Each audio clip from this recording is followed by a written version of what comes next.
Good morning, students. Welcome to you all. And today's topic is International Olympic Council.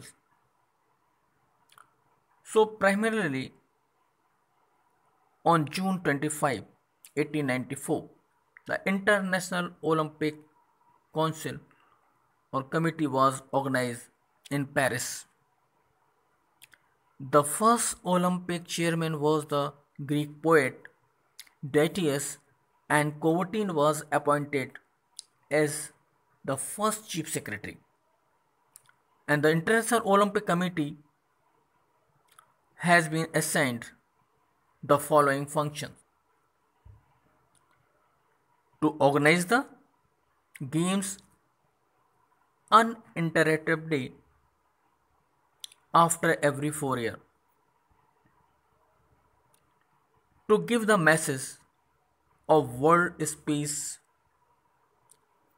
and brotherhood through sports, to provide high rank to non-professional or amateur games in sports meet. And these games should be got organized to spread the message of love and peace all over the world. So its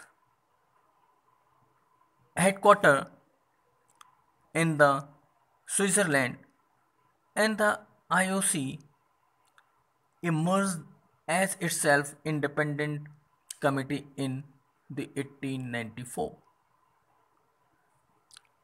To start the games initially, Coubertin himself elected 15 members in the IOC, and each of the members used to be a representative of the country, and the two representation belongs to the those host countries which had been hosted the Olympics at least once, or the country that had particularly contributed in the Olympic moments.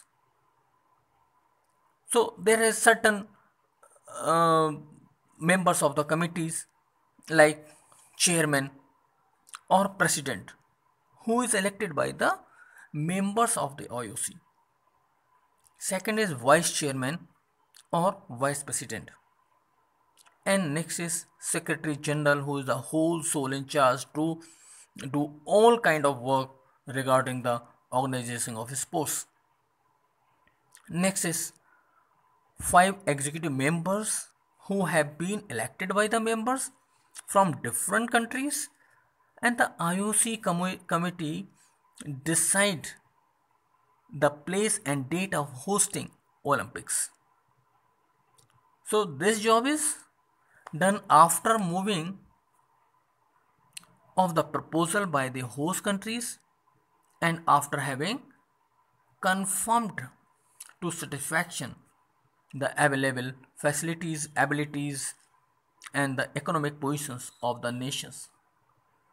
Olympic funds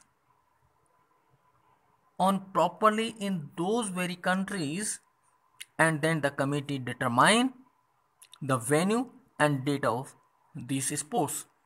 I mean, this is a whole soul power to decide where the game will be, because many countries used to apply to organize the Olympic games, but committee will decide which country is capable and have ability to organize the competition, will decide to give them. And the credit of organizing the Olympic goes to the very city and not to the country in which the city is located, like a Beijing Olympic, Atlanta Olympic, etc.